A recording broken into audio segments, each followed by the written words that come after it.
Hello students, this is your Hindi lecture. Yes students, आप लोगों के हिंदी व्याकरण में विषय चल रहा था समास, जिसमें हम अव्ययीभाव समास, कर्मधारय और तत्पुरुष समास के सभी भेद कर चुके हैं। आज हम करने जा रहे हैं द्वंद्व समास। अब देखिए इस समास में क्या होता है। अब तक हमने किया कि जिसमें पहला पद प्रधान हो या दूसरा पद प्रधान हो, इस तरह से हमने समास किए। लेकिन अब यह जो समास है इसमें देखिए क्या लिखा हुआ है कि जिस समास में अर्थ एवं महत्व की दृष्टि से दोनों ही पद समान अथवा प्रधान हो वहां द्वंद्व समास होता है। समास होंगे पर दोनों को मिलाने वाले और या तथा का लोप हो जाता है। अब देखिए क्या बताया गया है, इसे ध्यान से समझिए। यहां पर कहा गया है कि जब दोनों ही पद, यानी कि जो हमें शब्द दिया गया है वो दोनों ही, उनका हम जब विग्रह करें शब्दों का, तो उन दोनों शब्दों के जब भिन्न भिन्न अर्थ निकले, यानी कि दोनों ही शब्द प्रधान हो, तो वहां पर द्वंद्व समास होता है। देखिए एक उदाहरण के द्वारा हम इसे समझते हैं। यहां पर दिया गया है देश और विदेश। अब देखो अब हम इसे लिखते कैसे हैं, देश और विदेश, लेकिन जब इसमें से और या तथा का लोप हो गया, या हम कह सकते हैं कि इन दोनों में से तथा या और हटा लिया गया, और जब हमने इसे योजक चिन्ह के द्वारा लिख दिया, यानी कि इन दोनों में ये जो आया इसे हम योजक चिन्ह बोलते हैं। जब देश और विदेश में यह योजक चिन्ह लग गया और शब्द बन गया देश विदेश, तो यह किसका सूचक हुआ, यह द्वंद्व समास को दर्शा रहा है। अब देखिए जब हमने इसका विग्रह किया तो इसमें और लग गया, यानी कि ये इन दोनों को जोड़ने का कार्य कर रहा है। लेकिन अब देखो इसमें से और हम लगाएं या फिर या, दोनों ही जब इसको हटा दिया, हम दोनों का ही लोप हो गया, इन दोनों शब्दों को हमने हटा दिया और या को, ठीक है, और हमने इसको लिखा देश या विदेश और बीच में लगा दिया इनके योजक चिन्ह, तो ये किसका उदाहरण बन गया, द्वंद्व समास का। अब देखिए जैसे यहां पर माता और पिता लिखा गया है, ठीक है। अब देखिए माता अपने आप में प्रधान शब्द है, पिता भी अपने आप में प्रधान शब्द है। माता का भी अर्थ होता है यानी कि माँ, और पिता शब्द का भी अर्थ है यानी कि हमारे पिताजी, ठीक है। तो कहने का भाव क्या हुआ कि समास में अर्थ और महत्व की दृष्टि से दोनों ही पद प्रधान है। अब देखो यहाँ पर माता शब्द भी प्रधान है और पिता शब्द भी प्रधान है, ठीक है। दोनों के भिन्न भिन्न अर्थ हैं, दोनों ही अपनी अपनी जगह प्रधान है। तो इस तरह ये दोनों ही किसके उदाहरण हुए, द्वंद्व समास के, ठीक है। एक और देख लीजिए, जैसे यहाँ लिखा है भाई बहन। अब भाई शब्द का अपना अर्थ है, भाई यानी भ्राता हमारा, बहन यानी कि हमारी छोटी या बड़ी बहन, ठीक है।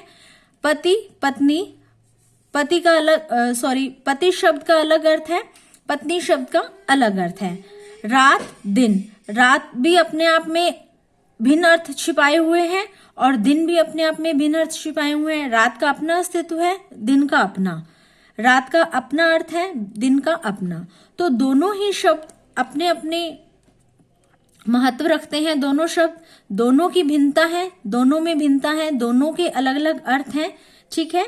लेकिन इनमें योजक चिन्ह के द्वारा ये जुड़े हुए हैं और इनमें ये जो और है इसे हम हटा देते हैं, विग्रह करते हैं तब लगाते हैं, लेकिन जब इसका समस्त पद बन जाता है तो इन्हें हटा दिया जाता है और इनमें लगा दिया जाता है योजक चिन्ह। ये जो आता है इसमें, इसको हम बोलते हैं योजक चिन्ह, ठीक है स्टूडेंट्स। अब देखिए समझ में आ गया होगा, बहुत आसान है ये।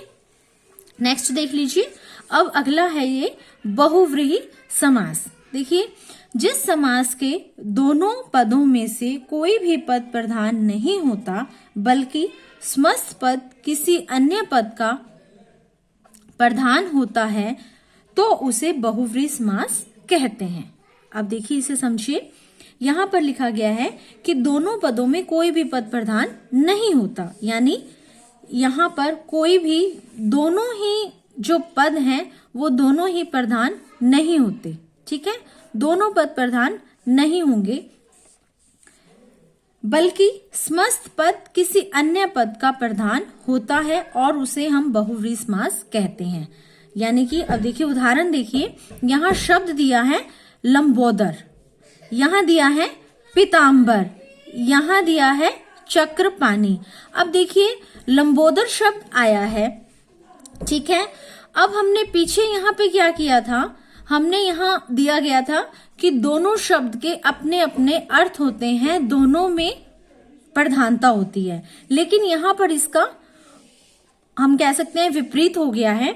यहाँ पर क्या बताया गया है, लंबोदर, यानी कि अब दोनों ही शब्द क्या है, प्रधान कोई नहीं है, लेकिन इसका जब हम अर्थ निकालते हैं, जब हम इसका विग्रह करते हैं तो तीसरा पद यहाँ पर प्रधान होगा। अब देखो हम इसका शब्द दिया है लंबोदर, यानी कि अब देखो इसका अर्थ करो, लंबो यानी लंबा, दर यानी उदर यानी कि गर्दन, लंबा है उदर जिसका, यानी कि जिसकी गर्दन लंबी है वो कौन है, गणेश जी हैं, ठीक है। यानी अब यहाँ पर ये अगर हम इसका विग्रह करें, इसका अर्थ निकालें, तो यहाँ पर इसका प्रधान शब्द निकलेगा, इसका प्रधान निकलेगा गणेश जी, यानी कि अब तीसरे पद को ये दर्शा रहा है, ठीक है।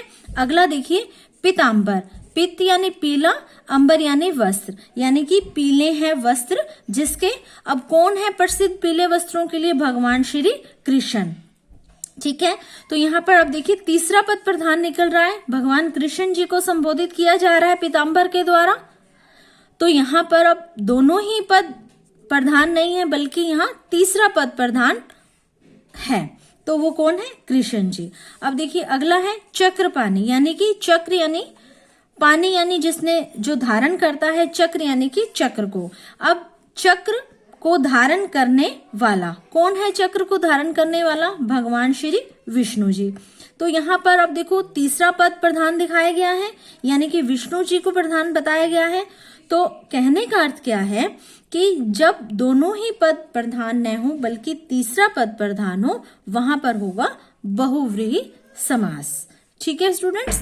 तो आप लोगों को द्वंद्व समास और बहुव्रीहि अच्छे से समझ में आ गया होगा, दोनों ही आसान है अपनी अपनी जगह पर। अगर फिर भी आपको नहीं समझ में आया तो आप लोग मेरे से पूछ सकते हैं। ओके स्टूडेंट्स, थैंक यू बच्चे।